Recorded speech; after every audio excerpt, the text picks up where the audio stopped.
Hey, Akas, how are you? How are you doing today? Happy Sunday to all of you guys.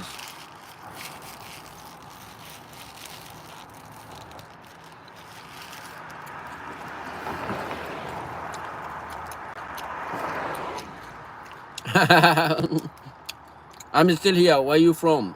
I'm in Chicago right now. Son of Soweto, I'm still here. I didn't go to, I didn't immigrate to nowhere. Oh, India. Welcome, welcome, my friend from India. Where in India are you from? Are you from Delhi or Mumbai?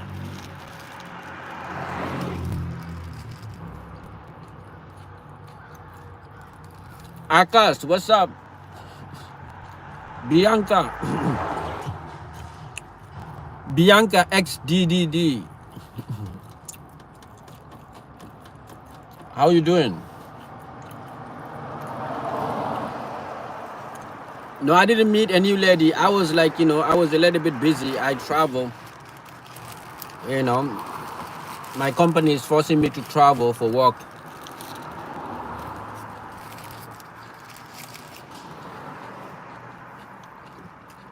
Where are my Phoenix people? I was in Phoenix.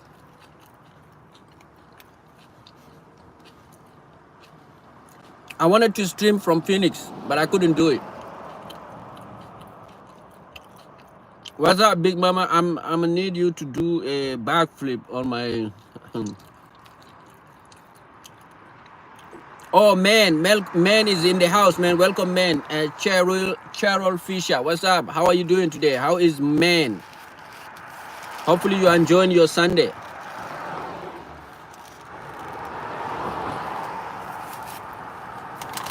Son of Soweto, how is UK? How is England?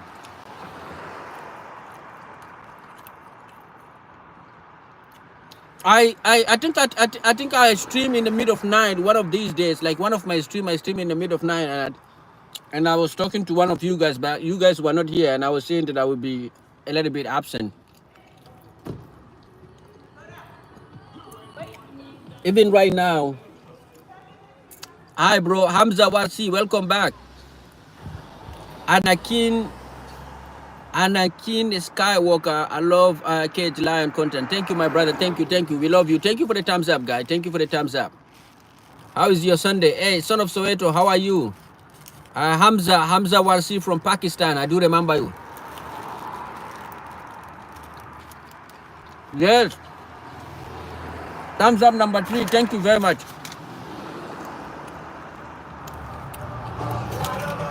Okay. You came back. Thumbs up number 4. Thank you guys. Thank you. You came back from South Africa and you disappeared. I'm eating veggie peggy. I don't even know how to call it, veggie peggy or something like that. A great sunshine here, and particularly warm. Where you at? I'm in Chicago right now, my friend. Chicago, winter's coming here. Winter's coming, so it's getting a little bit chilly. It's getting cold.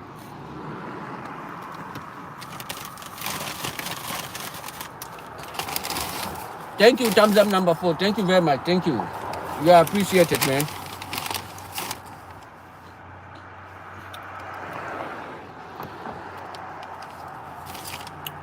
Too many white people here, so it takes a while to get used to it, but I'm okay.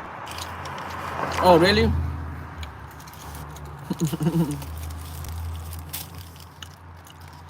I thought like as a South African, you guys are, you have you are multicultural nation, right? You have a lot of white people, Asian, and all of that, right? I think you don't have Mexican and Latinos. My veggie peggy, I need Mr. Veggie Peggy. I need help. My landlord sent eviction notice this morning. He says I'm fighting too much. I'm never complaining. He say I'm way too loud. Wow, my friend. I'm so sorry, man. I'm so sorry. He's supposed to know that. Your landlord is supposed to know that fighting is natural. They're supposed to congratulate you because you're trying to clean up the mess that is in you. You're giving it back to to your environment. So I don't know why they're complaining, man. I don't know. I don't know. But thank you all. Thank you to all of you guys, and I'm glad. I'm glad to be. You know that you guys are here. You guys are still here. Son of Soweto. What is happening to you, man, in UK?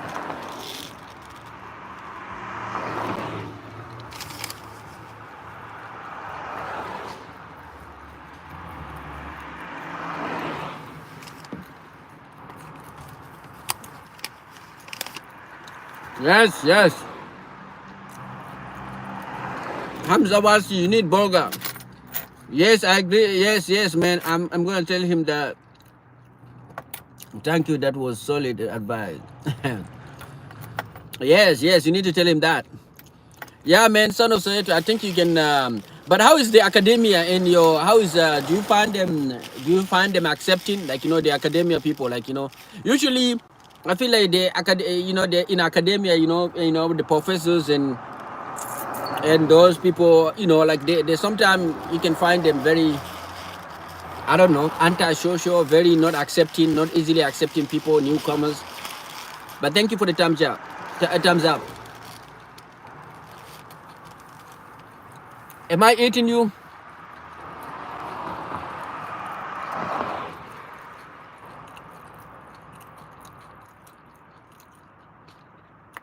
Cheryl, I think Son of Soweto is just playing with you guys. He's from South Africa, and in South Africa they do have a lot of white community.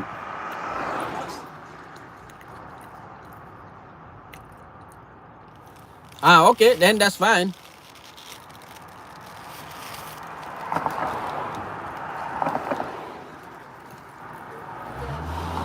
Anakin is a white person, by the way, guys. Thank you, Anakin. We accept everybody, man.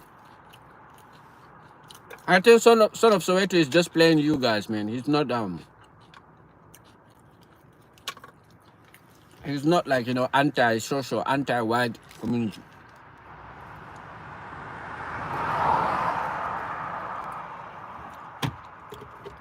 Yeah, all of my white brother, you know, you know, you're welcome. You're welcome.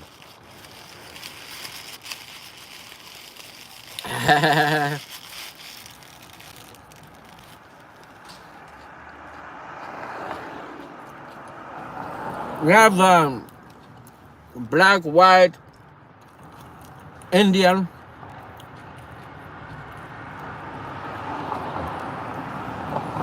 and then we have what? Native American.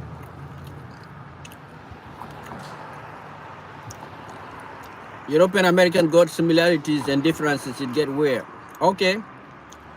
European American, what? European American got similarity and differences. Okay. Yeah, because Europe itself is like a bunch of different cultures. So when they come to America, they become just one group of people. One, I mean, you call them white. Yeah, but they, you know, they do have their differences. You have German, you have French, English. All of them are different. But when they cross the borders and they come to the United States of America, people lump them all together and call them white, even though it's not the same. Just like African American, right? African people who are living here. When you see African here, Africa is a continent, big continent. But when they come here, you know, everybody is African American, I guess.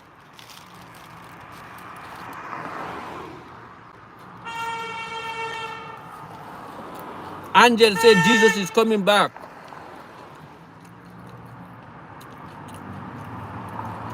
Angel, do you think Jesus is truly coming back? I'm not playing cage. I'm just saying that the culture is different. That it takes a bit of getting used to by a lot of white people. Yeah, especially. Yeah, I understand. I understand you. I understand you, man. Yeah, the culture is different. The culture is completely different. For example, I wouldn't think of Russians, American, Polish American, Irish American as having a lot of similar culture. Really. Yeah, that's what I'm saying. That's what I'm saying. Like America is they call it melting pot or melting whatever. So like, you know, people Asian American. So like, you know, we lump in every group of people just in one you know, in one word. When you say Asian American, it involves people of different cultures. It involved like Chinese, Korean, Japanese, Vietnamese, Malaysian, Indonesian, all of those guys, Thailandese people, Filipinos, all of them. But these people are not the same. You cannot just, but America is that place where, like, people want to make it easy, and then they lump a group of people in one. When you say African, you're from Africa, sometimes even America, the people, think Africa as a continent. So when you say you are African, that means how many countries? 55 countries? That's 55 different culture. And you know what? In Africa, the big things that people need to know. Africa, like for instance, in my country, we have 300 different tribes, which means that, in just one country, you have 300 different culture. Every tribe have their own, subculture.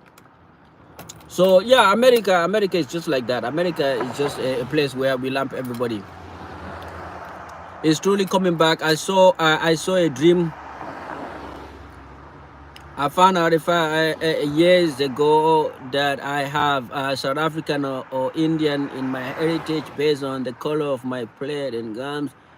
My dad was horrible racist, so I took a great pleasure telling him, wow, he's truly coming back. I saw a dream couple years ago. What is coming, it is powerful. Believe me, life is too short. We don't know when he's coming, but one day he will appear, and every knee will show, will show ball. Okay, that wonderful, man. I love African, I love Pakistani, I love all people who can cook and are nice people. Yes, indeed. Cooking people are the nicest people, man. Everybody who can cook good food, they are nice people. Because I feel like if you eat good food, there's no way you can be depressed or you can be mean. Hey, Taminu Minini, a new haircut. Oh, it's not even a haircut. I just decided to not cut my hair. I need to go and actually take your advice seriously and go and cut my hair off. Welcome, Taminu Minini. Long time not seen, man. How are you guys doing? Anakin Skywalker, even German who can cook. If they are nice, I love them too. Yes. But people are complaining, guys. People are complaining about German. I see a lot of people, and even European themselves. I see British people who are living in Germany. They say that German people are not accepting, are not very welcoming. Like, it's very difficult to make a friendship with German. Like, many people who are living in Germany, they complain about the nature of German, that German are isolating foreigner. Like, they have a very close circle. Like, it's very difficult for you to get accepted in a group of German. So I see a lot of videos, people complaining about the nature of German people, that they're one of those guys. You can live in Germany, like for 20 years without making friends. That I live alone. I hate cooking for just myself. Wow, Cheryl Fisher. Why you say you from Maine?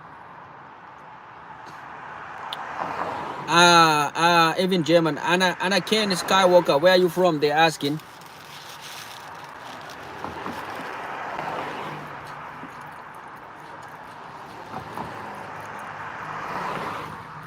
Oh, you're from okay, that makes sense. Yes, German people. I see a lot of video, man. People are complaining. People who live there, they say they find themselves isolated. I say that German, no, German are not there to make friends.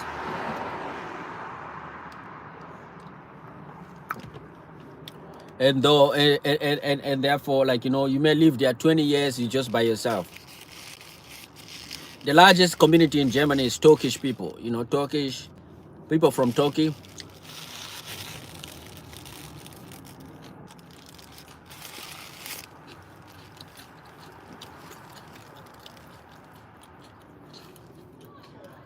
Yeah, guys, America is just like that. Hello, person from their mother. I'm from a space. Wow. That's deep. Taminu Minini, how you been, man? Welcome back, Taminu Minini. Welcome to all of you guys.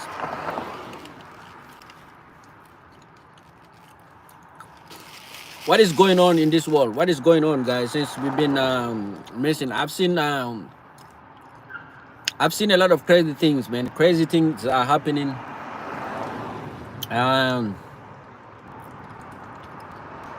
The longer you live in this world, the more you realize that, you know,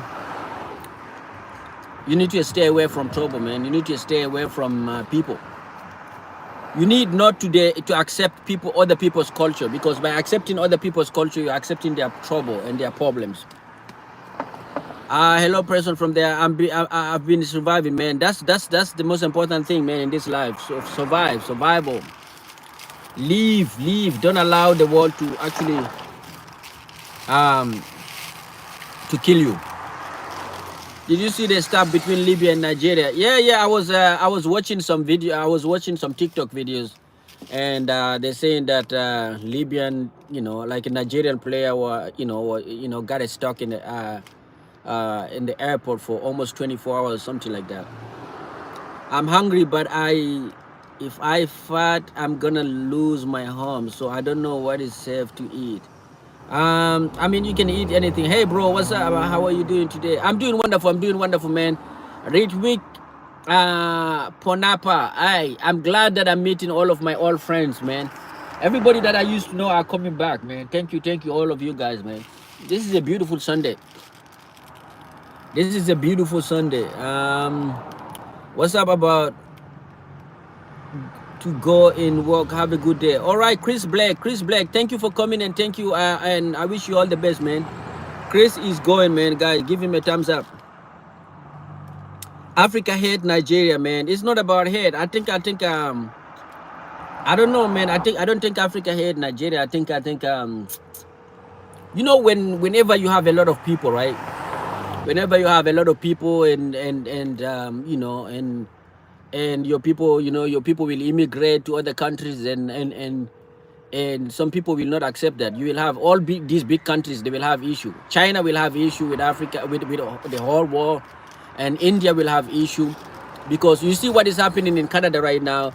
Canadians are going out and asking Indian to go home and all of that. You know, when you have a lot of population in other countries, people will you will always feel like, you know, people hate you. The war is crazy, getting crazier. In Maine, I am very rural and like it that way. Yes, my friend. Stay. Oh, thank you for the thumbs up, number 5. Thank you very much.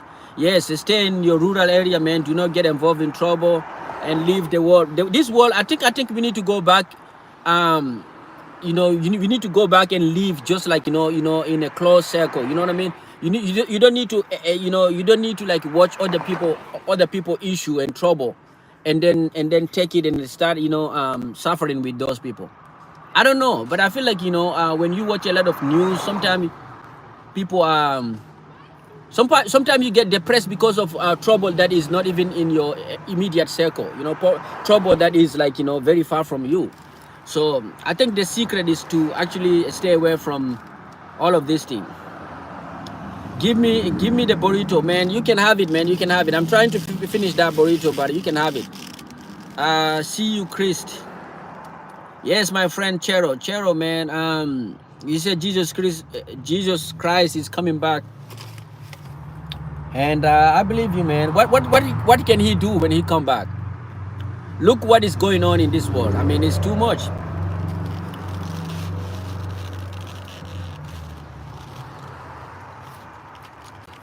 Guys, here in the US, people are getting ready for the election. In less than a month.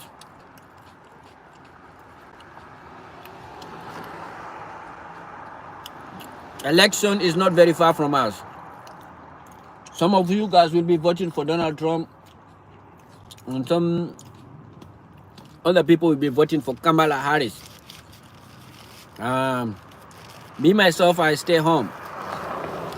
Me myself, I tend to stay home. I don't want to vote. I don't want to get involved.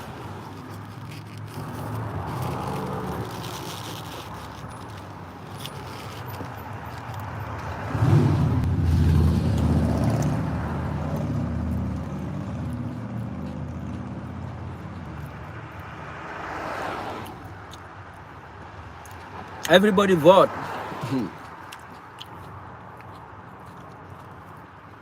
Someone say everybody vote. I'm not gonna vote. I got like, you know, everything, but I don't want to get involved.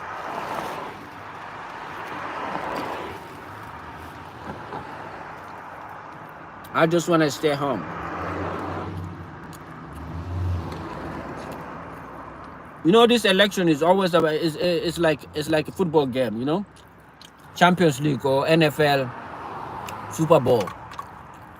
Every year they force you to pick up one team, and then the team lose, and then next year you are forced to pick another team. So I stopped doing that. I stopped getting involved. I stopped playing.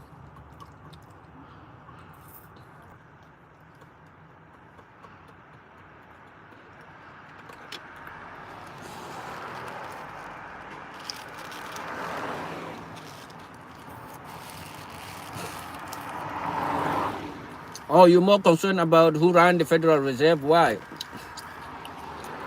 Jeremy is back. Welcome back, Jeremy. Long time not seen. How are you doing today?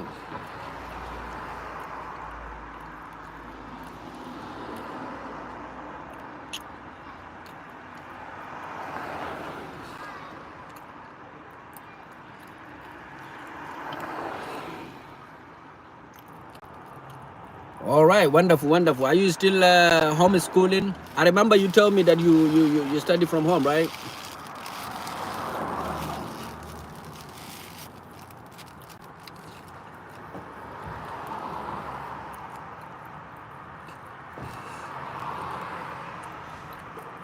Oh no, I'm confusing you. This is May, right? Your name is May. Okay.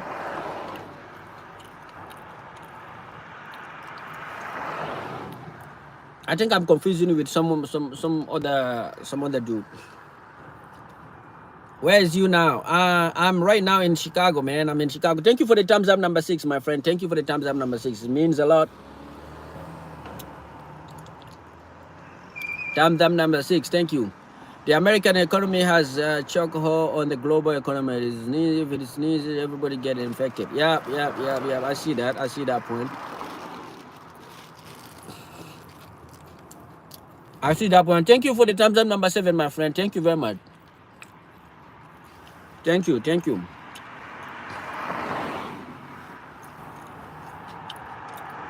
Oh, Jeremy, is that you? Thank you. Thank you very much. Thank you. Thank you. I appreciate that, my friend.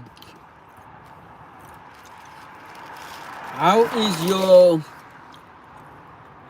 your days? How is your Sunday? Are you going to the church? Are you going to church or not? I was told that the Super Bowl ticket was 3,000 this last year. Yeah, 3,000 is not even enough. You know, there's some seat that you pay like maybe 100,000. 3,000 is like normal. Break meeting next week. Okay, where? Oh, in Moscow, right? In Moscow?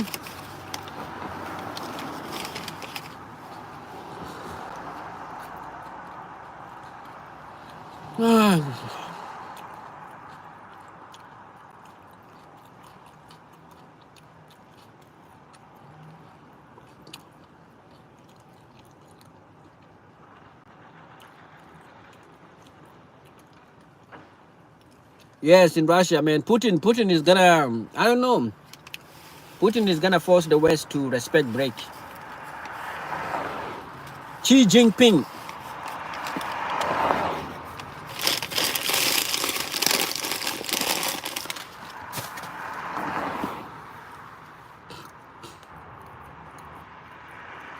Oh, your dad is at work? Okay. What about your mom?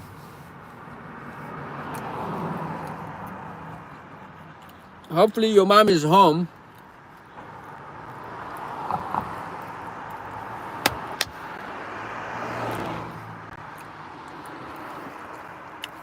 Oh, thank you for the thumbs up number 8, man. Thumbs up number 8. You are appreciated, my friend. Thank you very much. Thank you.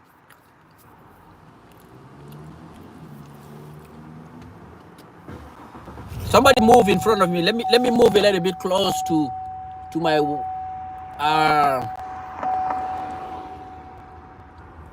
Okay, I think that this one is good. Thank you for the thumbs up, guys. Thank you. I appreciate that. Oh, you don't have more? I'm so sorry to hear that. I'm so sorry, man. I'm so sorry. Can you guys still hear me?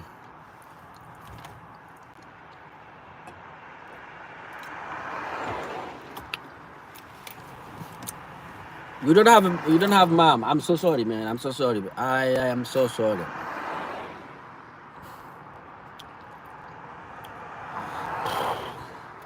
That's the reason why I was telling people that I was telling some of my friends that maybe we're living in hell. You know, religious people are always they're always telling us that you need to die in order to go to hell. I feel like maybe how do you know for sure that you're not living in hell right now? You're not in hell right now. You see, if you see what is happening right now, look at what is happening around you. You know, I think people don't know. Maybe what is happening on planet Earth is actually hell. Maybe we are dead. We don't even know that we are dead. Actually, we're suffering. Maybe it's when we die. Maybe paradise is when we die, like the true death. Like when you die, you're in paradise. But right now, you're in hell. That's the way I see it, man. But it is tough, man. I'm so sorry, man. People. She got into a car crash. Oh, I'm so sorry. When was that? Long time ago?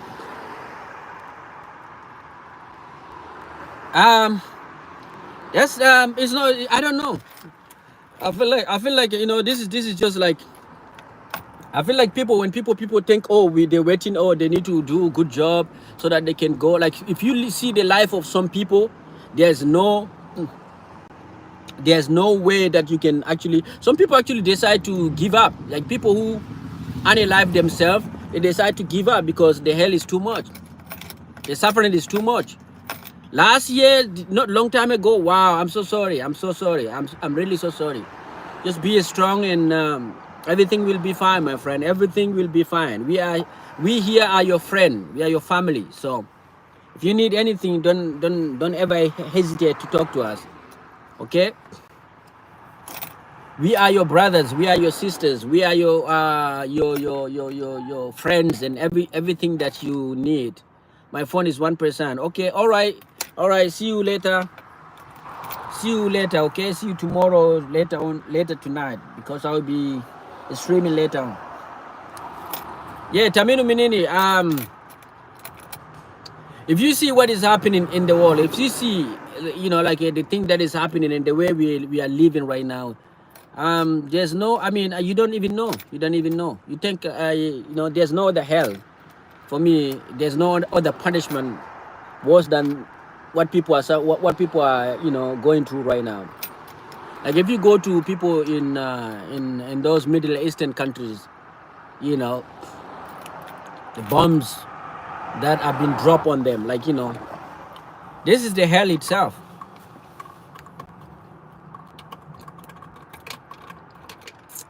But thank you guys, thank you for the thumbs up, thank you for the thumbs up number 8. Son of Soweto, are you in a school or are you in a church? I know that you're a big pastor, you're a big believer, so I would expect that you are in church actually.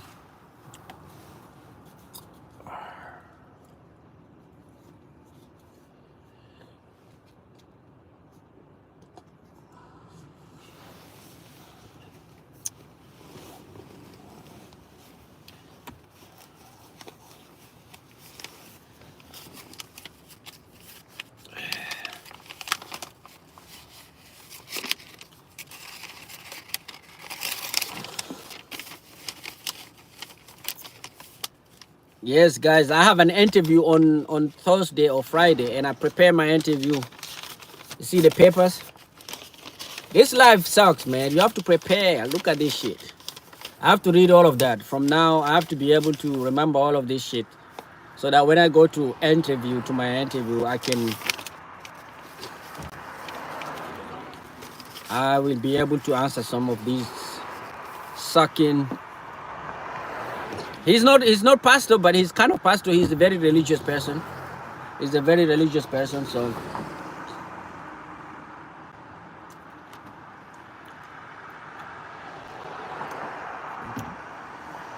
son of Soweto, you still there?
Yep.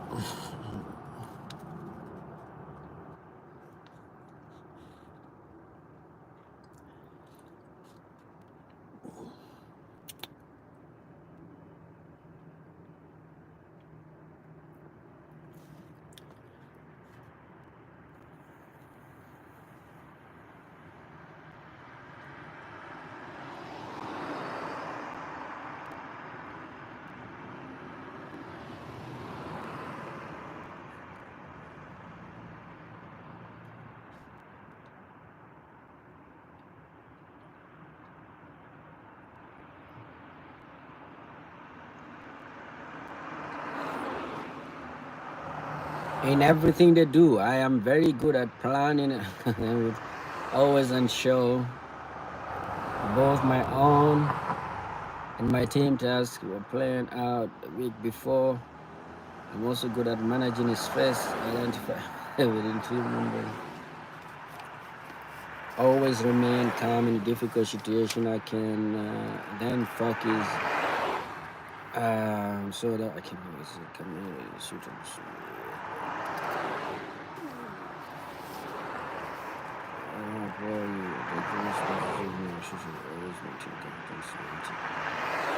when required, and you can always trust me.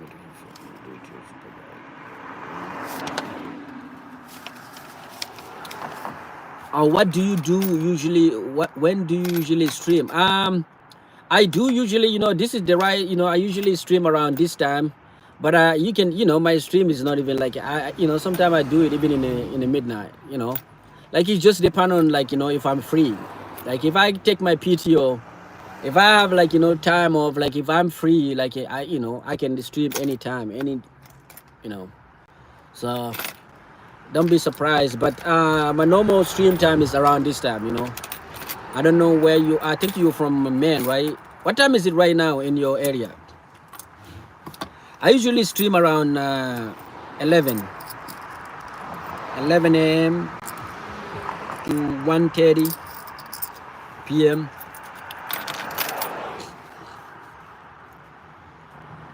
Oh, that was professional unique and diversity.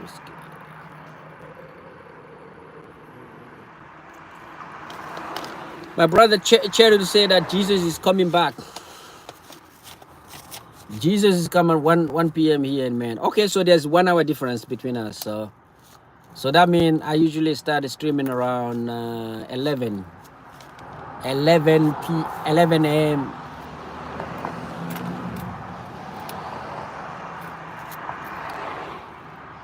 Jesus is coming back. That's what you say. Oh, are you not the one who said Jesus is coming back right now?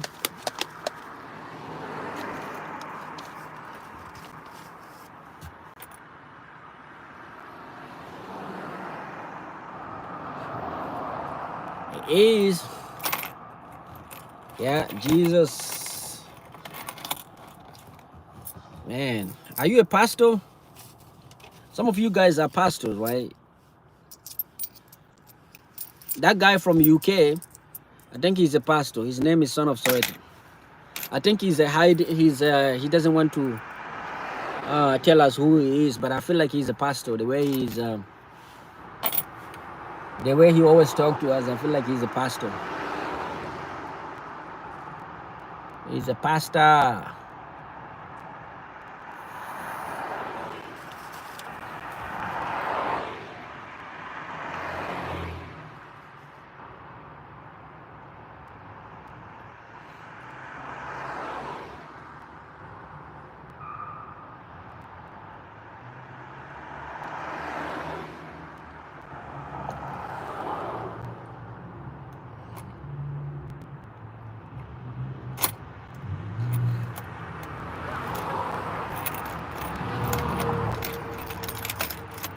Cheryl, have you ever been to Chicago?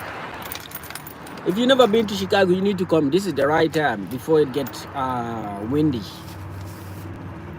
You know they call Chicago a windy city for a reason, right? During the winter time, it gets really cold and windy. You was a mental health clinician for really? Oh, so you were a clinician for 35 years. Wow, that's a long time. That's a long time. Are you retired now?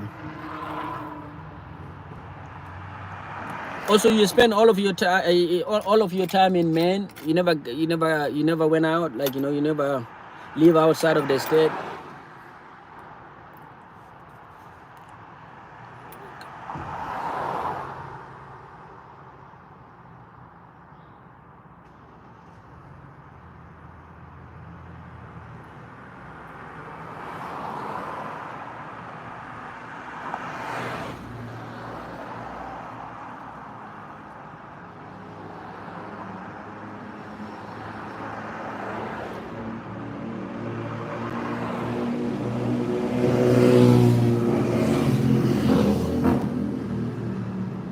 What does mental health clinicians do?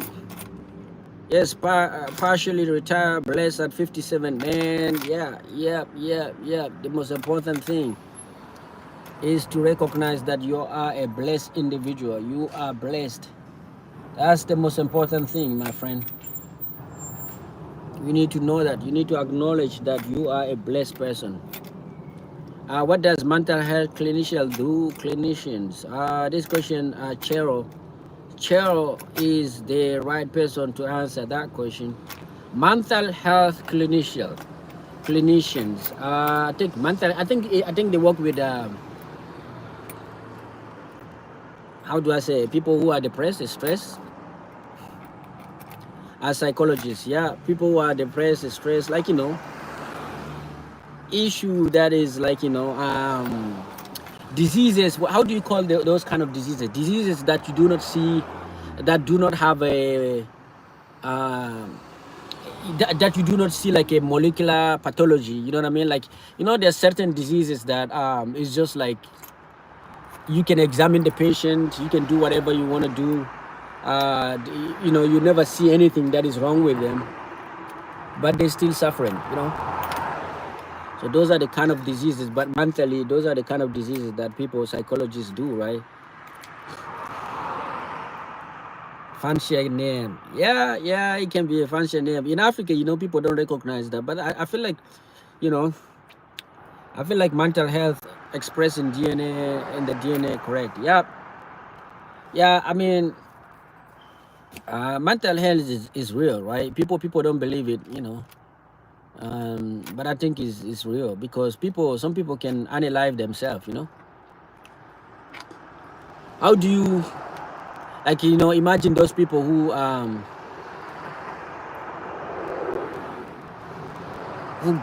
take a gun and go and do some terrible things, unalive maximum number of people. You think they're normal? I feel like they're not normal. If people investigated them, they will find something that is wrong with those people.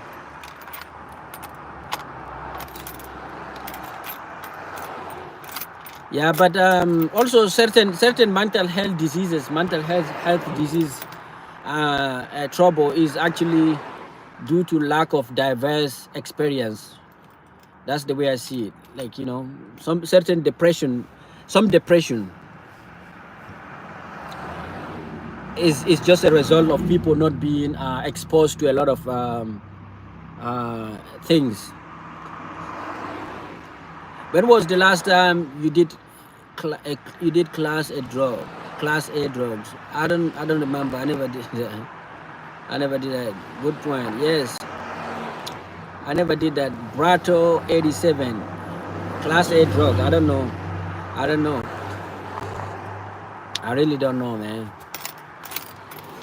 Yeah, guys, I feel like some say, like I agree with Tamiru Minini, you know what I mean? Certain mental health, some sort of depressions are just like, like imagine like children, like, teenager going through depression. Like maybe sometimes some of this depression is because of them being rejected or bullied in school. When you get bullied, some of these kids, they get bullied in school. And that's why you see high school shooting. This is where the high school shooting is coming from. Those kids that decide to go and commit, like, unspeakable atrocities. These kids are just like, they're very young teenagers. They're developing, and then when they're faced with a lot of and you know what I mean, kids that are mean to them, they end up doing some terrible things. So it's lack of experience. You know what I mean? Some kids, some ladies, young ladies, they can unalive themselves just because they broke up with their boyfriend or whatever. So all of this is due to lack of diverse experience. Some of these things, like, you and me will see it as though it is silly because we have a lot of experience. We are equipped. We have a lot of experience that make us immune to those kind of stress or those kind of depression. We have seen a lot, but for those young people who didn't see a lot, they may just get stuck by that break hard and then unalive themselves or become depressed. What drug was it? Is the class A drug guy trolling? I don't know. Maybe he's talking. Maybe he's serious. Maybe he's being serious.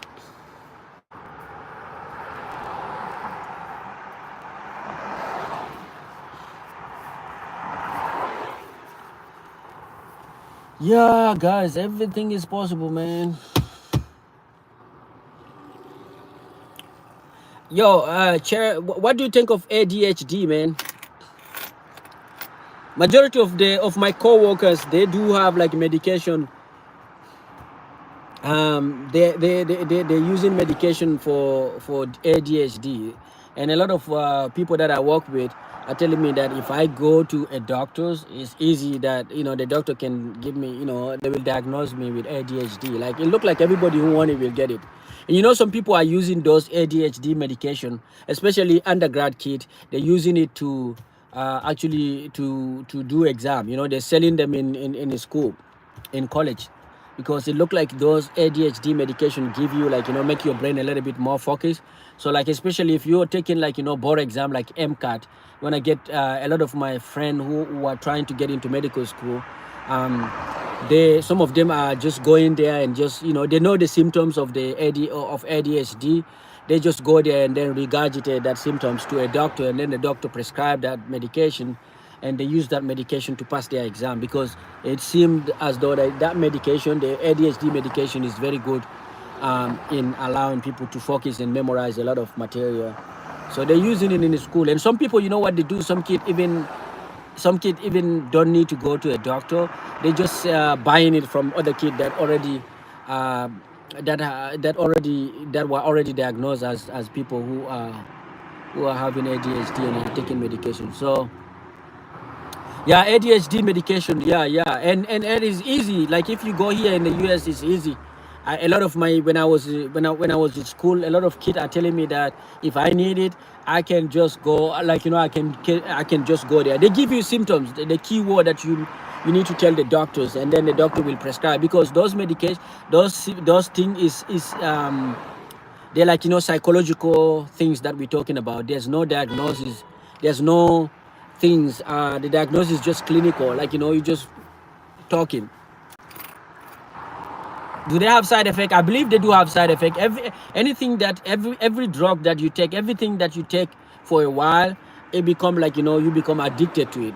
So most of these kids, like my coworker right now, like we work, our shift is start around 2, around 6 p.m. If he doesn't take his medication, he starts shaking, he's sweating. You can see it, and everybody will start asking him, go, you need to take your medication. You need to take that. It has side effect. You can see that he became like he dependent on those drugs. Like around 6 people who work with him know that he know him when he doesn't know, if he doesn't take his medication, and people will ask him, go out and take your medication. They do have a lot of side effect, a lot. That's why you don't want to start. I was told, like when I wanted to go back to medical school, and I couldn't have. I was telling people that I don't have time because I work full time. I don't have time to read the board exam and pass it. And many kids are telling me that you need ADHD medication, man. Go get your diagnosis and get your medication, and you'll be able to pass the exam. I'm like, bro, I don't need it. I saw the side effect.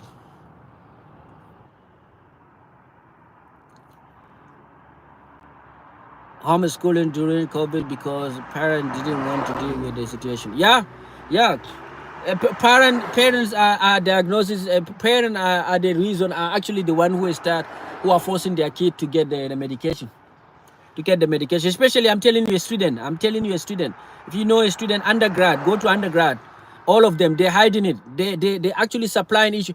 I think they must, if you go to undergrad to college, I mean the number one drug that people are using, that the students are using, is ADHD medication. Everybody is using it, especially people who are going to graduate school. Like people are trying to take an exam, board exam, going to law school or going to medical school, going to dentist. All of those kids, they use the ADHD medication.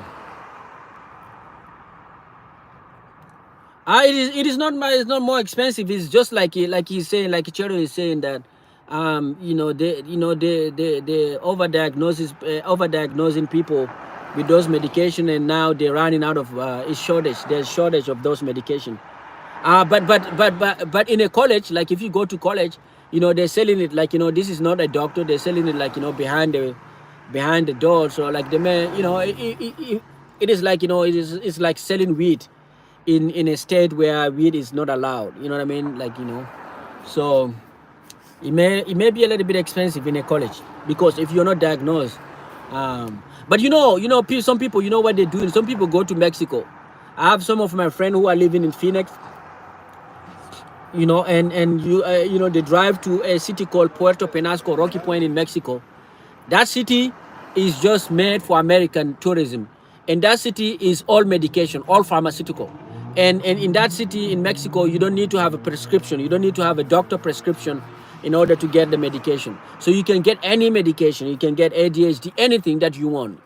So many people, especially people of Latin American origin, they go to Mexico. They go to those Mexican city which is close to the border.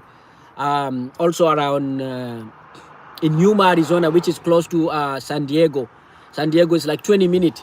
20 minutes from San Diego, you cross there. You take Uber, 20 minutes, and then you're around the border, Mexico and the U.S. borders. And then you cross the border, you go to the closest city, closest Mexican city to that border. You'll find they have a lot of medication, a lot of pharmaceutical company. They're selling it, and you don't need a prescription. You can get any drug. And actually, when I went to Rocky Point, I met a lot of Canadian A lot of Canadian ladies are going there to get the medication, especially the skincare medication. Some of this is skincare medication, like for women, you know, is not allowed. Like, you know, it's forbidden. Like, you know, you're not allowed in the US and Canada. You know, like those medication um, are forbidden, I guess. But those ladies, they were going to Mexico and getting those medication, those cream. You know, they call them cream. You know, they for the skin care. I met a lot of Canadian ladies, a lot of Canadian, a lot of American. Um, yeah, people make a lot of money doing those kind of business. Even I was there. The Mexican guy was telling me that like this is the biggest business. Selling medication is the biggest business, and he was telling me that he can get me paper if I want to invest in those kind of business. He can get me a paper. I can open my pharmaceutical store and that's it. So it is basically so more expensive now. I mean, if you want to buy it outside of the legal way, like if you want to buy it illegal way, like if you want to go to college, you buy it, then it depends on the kind of relation that you have with those kids that are selling them. It may be expensive or it may be cheap. But which one you recommend? Oh, which one you mean, like ADHD medication? I don't recommend any. Like for me, like when I went to Mexico, I was just getting antibiotic. You know, here in the US, even antibiotic, like, you know, you need to get a prescription from a doctor to get an antibiotic. So those are the one that, and also when I went there, some of my coworkers, they recommended something. So like, you know, I was buying some based on the recommendation of my coworkers. They give me name of medication and I was getting them those medication. Could you cost a liver? Could be called. Oh, Fury Fatal is back. Fury Fatal, welcome back. Thank you for the thumbs up number 9, guys. Thank you for the thumbs up number 9. Fury Fatal, welcome back. Dealing drug is good if you don't get caught.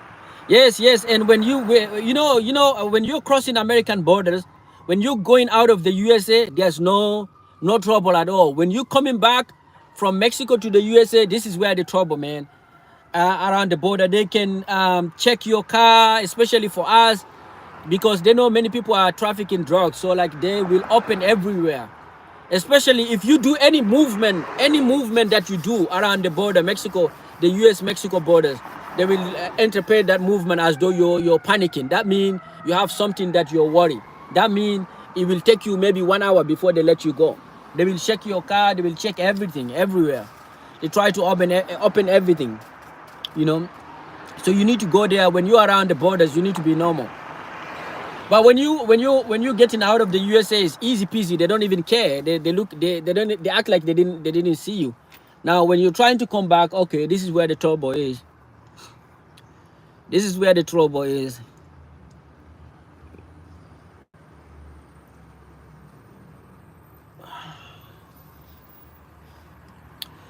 Yeah, man. Fury Fatal, we're talking about illegal drugs that have been used. Fury Fatal, have you ever used the ADHD medication? You know that many people, if you want to be like, you know, if you're in academia, if you want to focus a lot, if you want to increase your focus, you know, people are using ADHD for that kind. I've not. Okay. Yeah, so you don't know. Like if you I don't know, like, you know, people, especially people, students who are trying to get their board exam, students who are trying to go to medical school, law school, those difficult school, they always, you know, majority of them are taking ADHD. You know, board exam for medical school entrance, they call it MCAT. MCAT is like 8 hours and a half, 8 hour, 10 hours exam. 8 hour, 10 hour exam. You know, I took my MCAT. It is not easy. Like you reach a point whereby you need, if you're not focused, if your brain is tired of thinking. Your brain, you have just like a 15-minute and 30-minute break, and then 8 hours straight.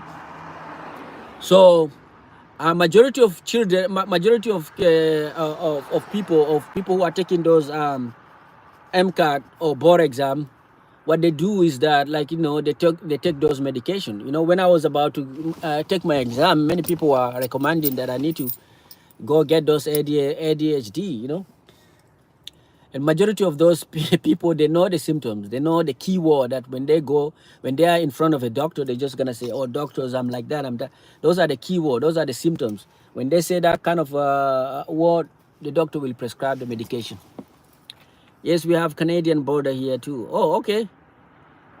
Wait, M class, what do you mean? M class? M class? No, I think you misunderstood me. I didn't. MCAT. I'm saying MCAT. I'm saying that people who are taking, like, you know, who are taking the you know, their MCAT exam test. MCAT is like the medical school entrance exam. It's like 8 hours. The exam is 8 hours long, so it need a lot of focus. It need, you know, it need people who focus a lot, who have a brain that do not get tired.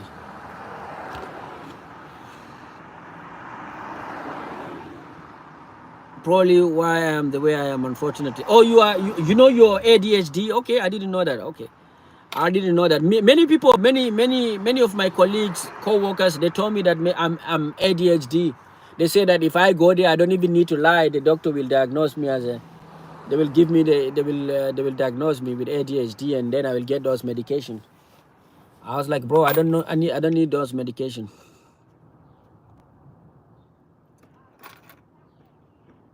Never took anything for my ADHD. Probably, unfortunately. Yeah, bro. Yeah, I mean, you don't need to take those medication, man. They're gonna you know, they're gonna, make you dependent on them. Like I was telling you, I got my coworker who's dependent on medicine. And on drugs, like, you know, when he doesn't take his medication, he's not the guy. He's not fun to be around. He starts sweating, and he can do anything. He can do anything. That dude, he's like, you know, he got, like, you know, he's like, you know, he got diagnosis, he got ADHD, and he's using, like, you know, marijuana, you know, like he can legally use marijuana for medical purposes. So like he got all the medication, all the drug is, like, you know, he's allowed to use. And so he started using it since he was in high school.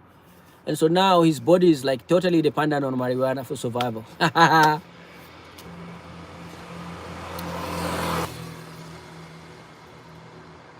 Yeah, that I got a special eye patch made to reduce my awesome power. Really? Yeah.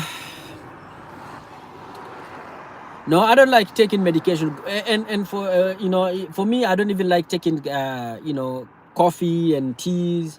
I don't want my body to get used to all of that nonsense. All of those nonsense.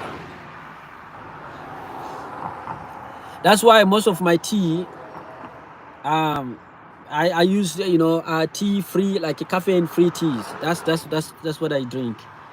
I don't like drinking the coffee and all of that, black coffee and all of those guys.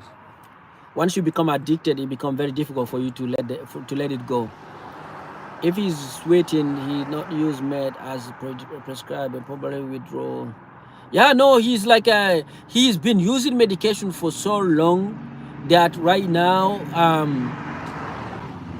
the sweating portion of it actually is, even when he uses medication, like his body get hot like easily. Like when we are feeling like, you know, that it is very cold inside the place where we work in, this guy is hot.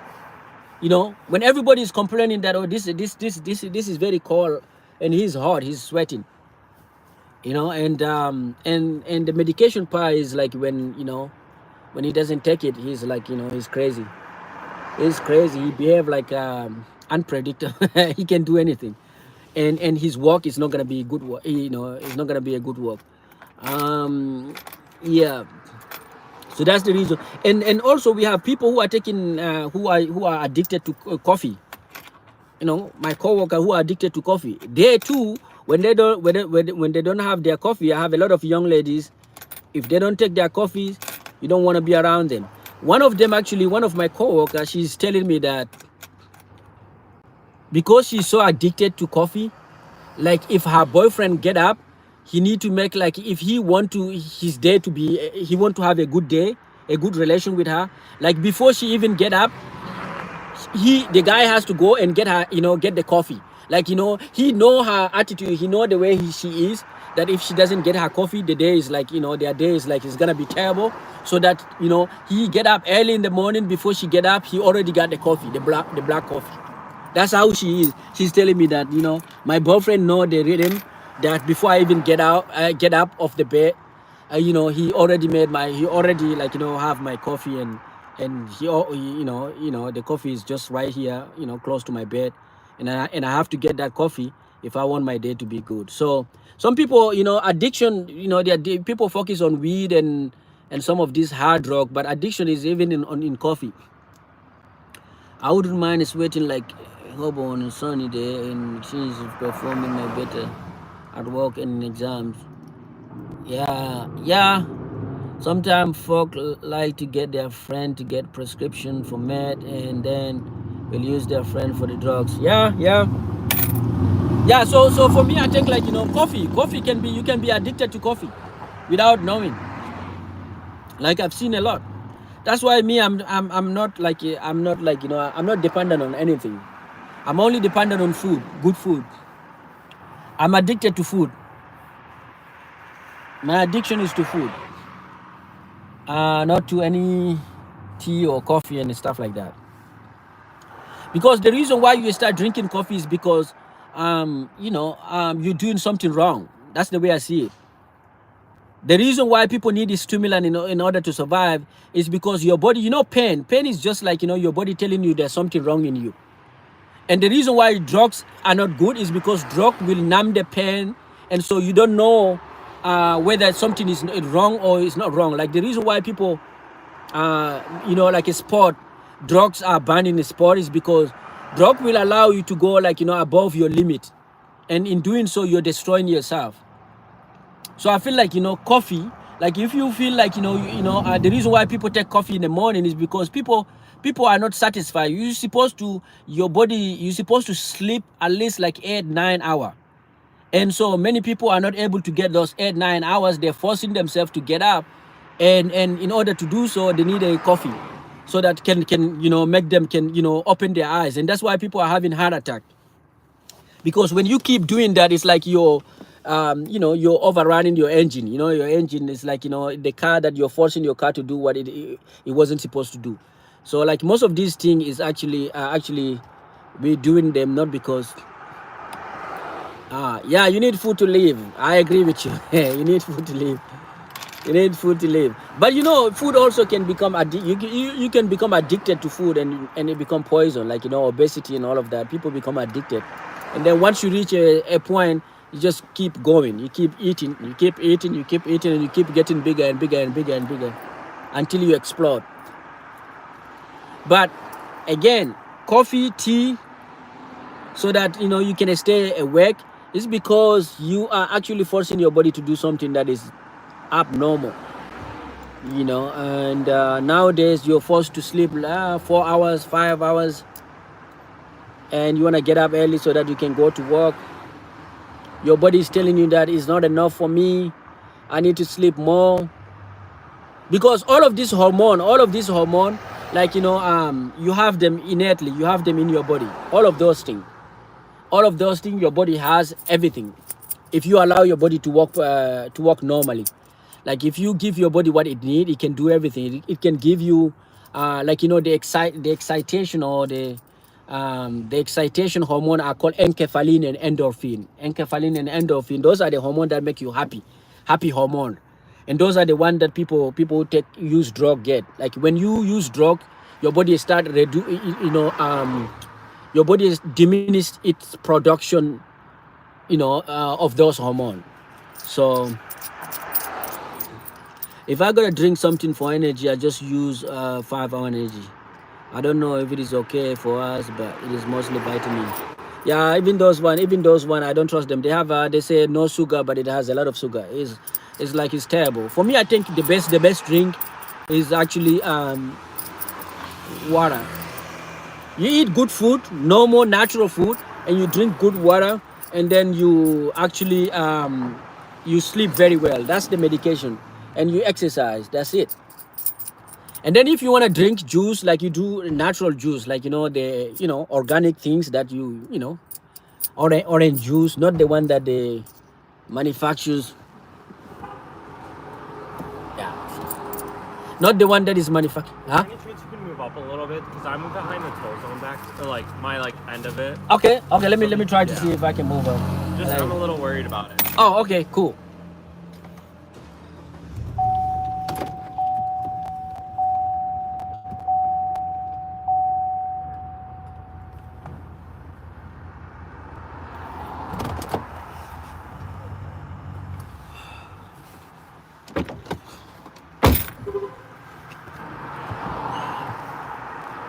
Yeah, you seem like a pretty insightful, a smart guy. I enjoy your content. What is your first name? My first name is Minon, like Minion, but without I. Minon, Minon.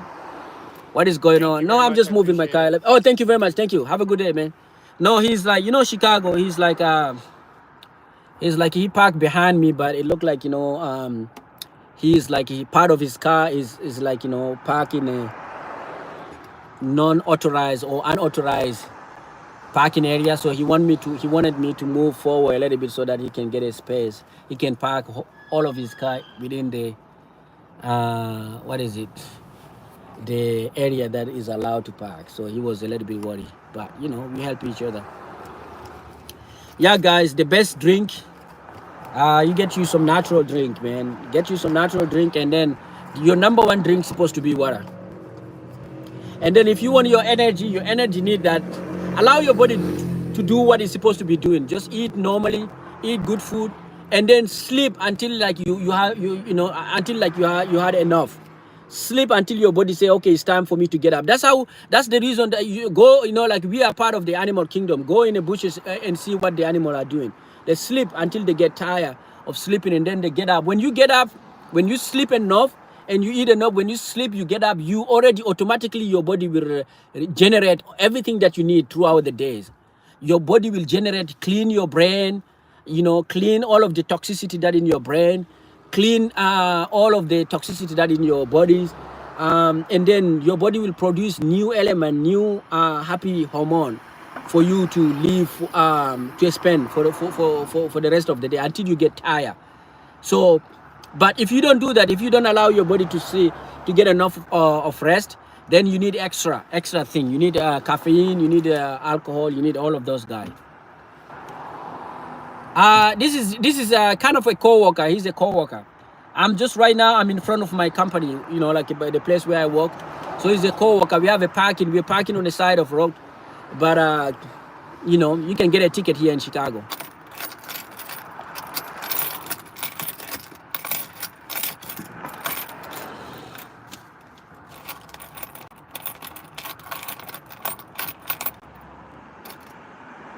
I gotta drink something for energy. I just have 5-hour energy.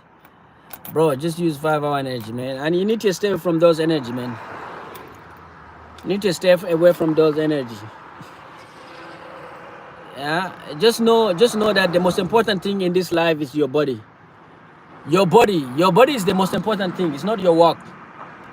Which means everything that you do is to satisfy your body. That means you need to give your body what it needs in order to function properly. That means you need to sleep very well, Fury Fatal. You need to sleep very well. Sleep like at least 10 hours. 10 hours a day. 10 hours a day. If you do that and you drink a good amount of water, and then you live long, actually.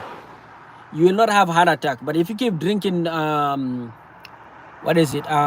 drink, one of these days you will have a heart attack.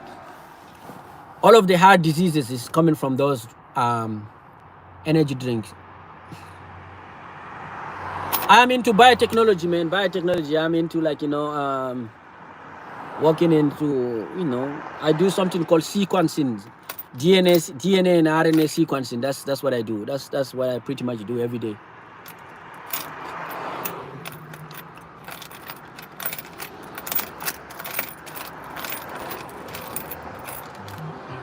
That's the reason why I'm talking to you guys about how the normal, your body, how your body functions, because I'm into biology.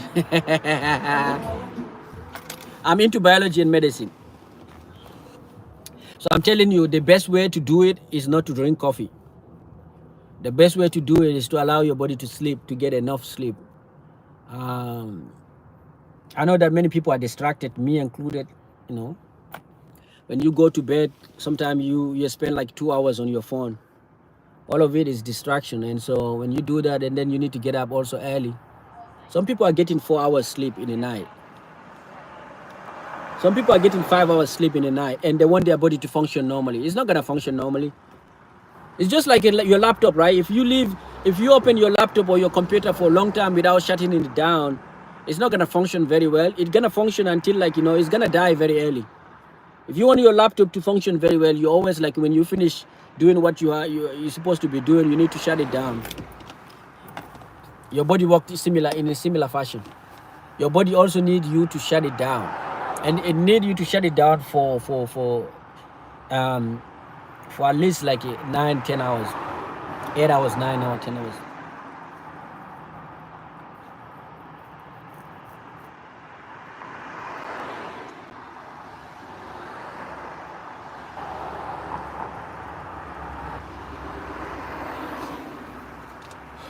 But Son of Soweto, what is it? Fury Fatal. This is my interview. I have another interview. This time I'm gonna just I'm getting ready. I have my paper here. I'll be reading it until I think Thursday. I'll be having another interview. Bioengineering, biotechnology. I mean, it's just like I don't know. Like we are. So what we do actually, we are kind of precision medicine. We call ourselves like precision medicine, meaning that if you have cancer, we work with cancer cells. So if you have cancer, instead of just doctor going there and saying that okay, you need chemotherapy and radiotherapy without knowing the basic of your disease, the basic of your cancer. Like usually when you go to hospital and they diagnose, they take a biopsy of something that they're suspecting that is cancer. They send it to pathology, and pathology look it under the microscope. You say, oh, this is the cancer, you have a cancer, and whether the cancer is benign or malignant. Benign means that it's just like very early. The cancer is still very early, it's curable. Malignant means that it's dangerous. It's dangerous, it can kill you. So those are the information that you get from pathology. But and then based on those information, your doctor can decide what kind of treatment. He can provide you with a kind of treatment, the plan of treatment. He can tell you, okay, you need to perform a surgery on you. We need to cut the cancer out. That's surgery. And then because the cancer is actually is actually microscopical. Like some of these cancer cell is microscopical. So we may cut the cancer, we may leave some part of the cancer in your body. So because we are not sure of cutting all of the cancer out, we need to give you, after the surgery, we need to give you something called chemotherapy. Chemotherapy is just designed to kill those microscopic, those leftover cancer in your body. So those the plan of treatment that happen in a hospital. But what my company do, we are changing the way we call it precision medicine. So nowadays, if you have a lot of money, when you go to a hospital and then you get diagnosed with a cancer, and if you have a lot of money, you send to a company. They take your sample and send to a company like ours, and so we will go and see the molecular basis of your cancer. So we're not just gonna give everybody chemotherapy surgery. We're gonna go and sequence your DNA and see what is wrong and where is your cancer, what is the cause of your cancer.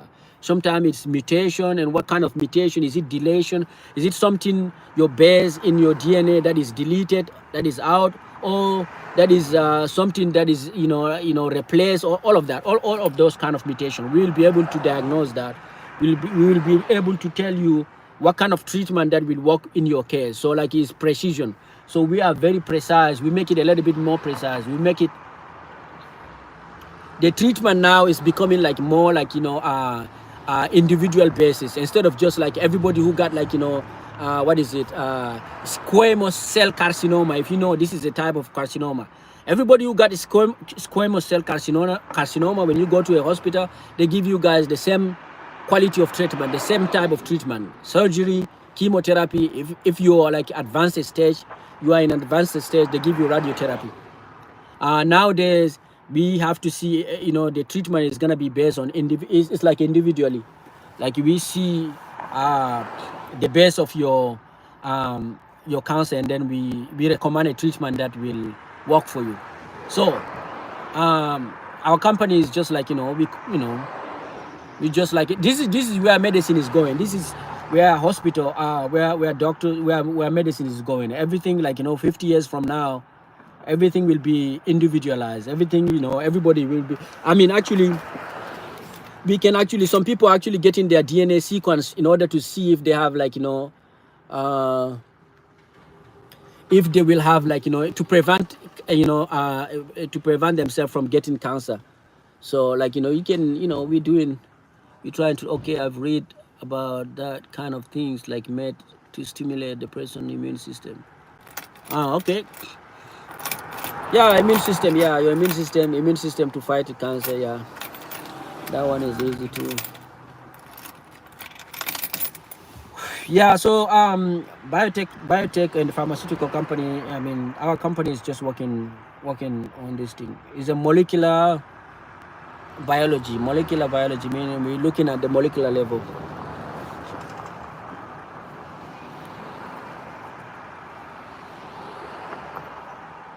We are not far, like, from what you are doing. Like, you're doing like Manta. You are a Manta clinicians. Is that what you're doing?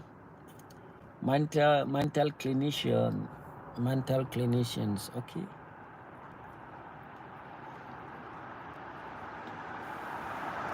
How did I get into that line of work? My background is in medicine, so I went to medical school. And before coming to the US, and then after coming here, I got another degree in biology. So my background forced me to be in this kind of environment. Sometimes when people ask me this kind of question, I tell them it's destiny. Destiny is what pushed me toward that line of work.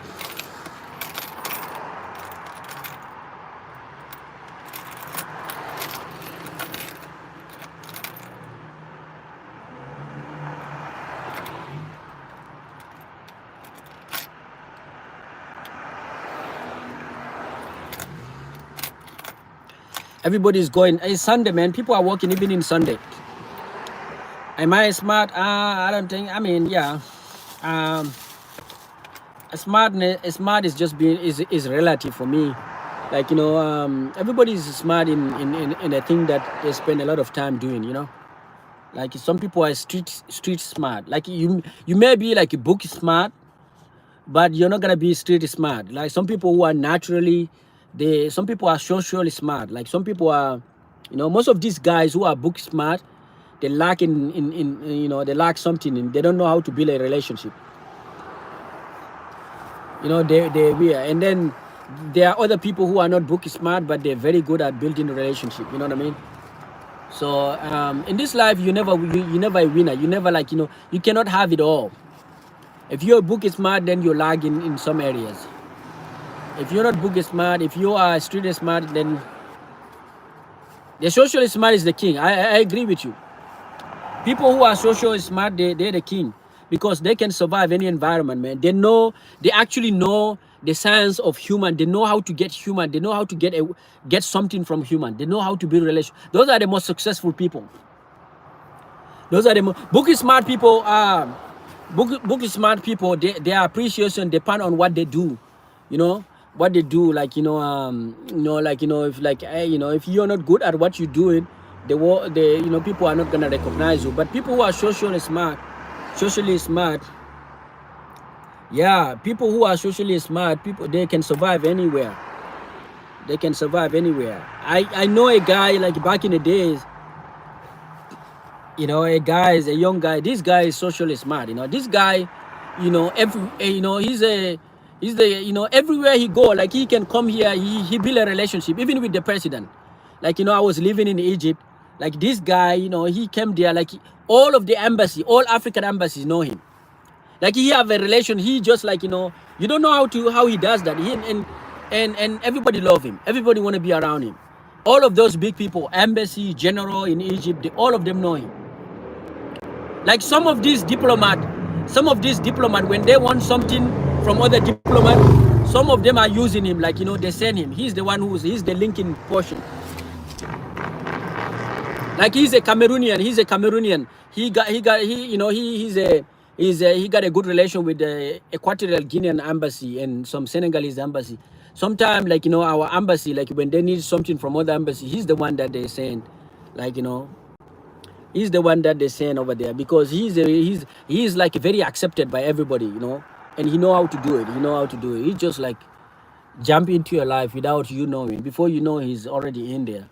You know, this guy, like if he want work, he doesn't even need work. Like he can give you a recommendation. If he recommends you, they take you immediately. If you want to work at that time, if you want to work in an embassy, you need his recommendation. You need his recommendation. He's very young. He's still like, you know, undergrad. Like if he just talk good about you, they take you. You work in an embassy. So those are street smart. He's a street smart and socially smart. He know how to get everybody. But the book is smart people, some of them are very strange.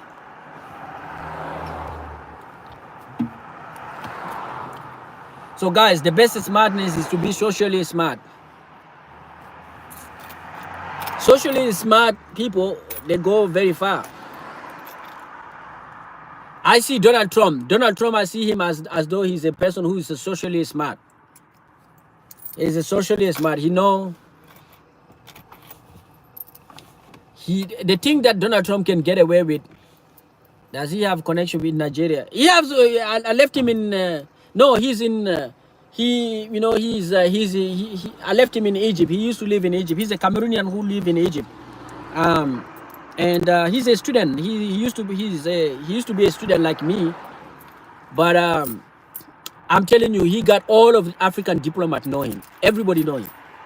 Everybody in among the African community know him. Even the Egyptian general know him. Emotional intelligence basically say you can be as smart as Einstein, but without emotional intelligence and not useful. Yes, I know a lot of people who are very, very smart, very, very, very smart, but they don't know how to build relation. Like I worked with in my company, the company that I work right now with. There's a young lady. She came in that company. This lady, she's genius actually. She's very, very smart, very, very smart. But she's very difficult to work with. Very difficult. Everybody is running away from her, and she didn't last long. Not because she's stupid or she's the smartest person like I've ever met since I started working there. She can learn anything as quick, and then she can adapt. She can actually create something. Like, you know what I mean? She was troubleshooting some of our machine. You know, I don't know what she read. But it is very difficult to work with her. It is very difficult. Sometimes she can come in a lab. She's happy and she's smiling, and you don't know. She may be happy. Hey, how are you doing, Evelyn? Her name is Evelyn. She's happy with you, and then out of nowhere, she completely changed. You talk to her, she doesn't respond, and then she has this attitude, like she started screaming. Like if you talk to her, like, you know, you never know. Her mood just changed, like completely changed. Finally she decided, and she's gone. So yeah, you can be intelligent, you can be smart, you know how to follow, you know, rules and regulations and orders. Yeah, this girl, I don't even know, and she's like I think she's seen a lot, because when she came, she was telling me that she used to work in a home care. Like she was telling me that she used to actually clean people who are dead, like dead ladies. She used to work in a home care, and usually some people, she has seen like a lot. She has seen a lot of people dying, and then they need to clean them and all of that. She's like she's very experienced. Like, you know, even though she's young, she's very experienced. But she's very difficult. She can be happy and do everything, and then out of nowhere you talk to her, she doesn't respond to you, and you don't even know how to approach her. You don't even know how to approach her. So that's why people stop talking to her, because you don't know when she's gonna go crazy on you. Sometimes you talk to her, she's fine and she's happy, and then sometimes you talk to her and she's in trouble. She put you in trouble. So yeah, but some people are not like that. And then we have in our company right now, we have a person. He's from Serbia.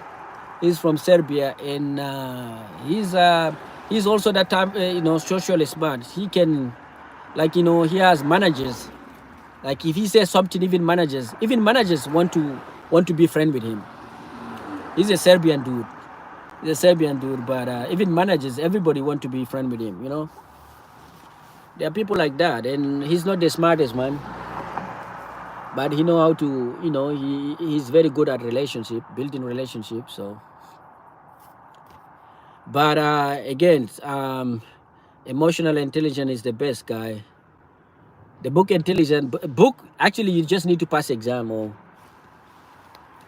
pass your exam, and then because what I learned is that in a big company, corporation, like big corporation, like the one I'm working with, like Google and Apple, all of these big companies, once you get inside, once you start working in those companies, you know what push you upward? It's not your intelligence, it's not everything, it's your emotional intelligence. It's not like your book intelligence. It's not like you're not the smartest person. The smartest person in that environment is not the most successful person. But those people who are human, who know the human science, who know how to connect with human, they're the one who actually get promoted easily. Those yeah. They, and sometimes actually, the people who are the smartest one, nobody want to be around them. Even the manager want them out, because they're making other people feel, they're making they're threatening. It's like they're threatening to other people. Other people find themselves dump in front of them, and all of that. So many people want them out.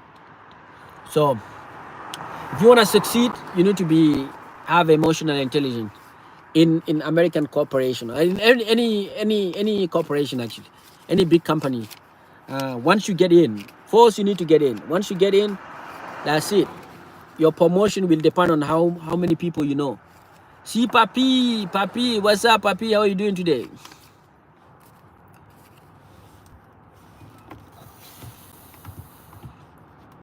How are you doing today, my friend?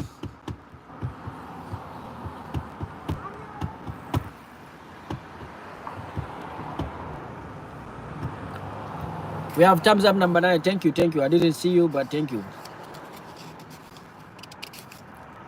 I'm about to get out of this place and go and start and get ready for my work.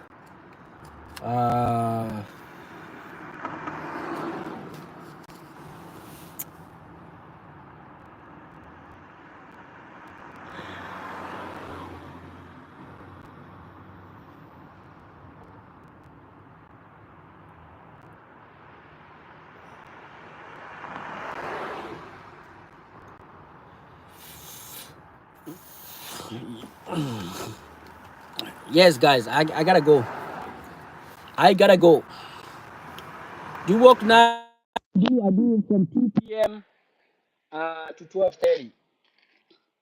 So right now it is almost like it is 1 p.m. here in Chicago.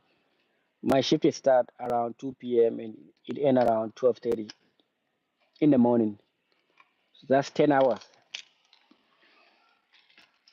10-hour shift, my friend.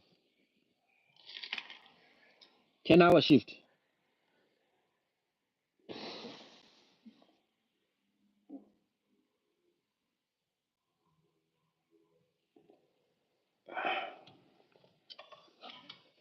Some people are coming with negative energy. So I'm going, guys. See you tomorrow. All right. Have a good day, my friend.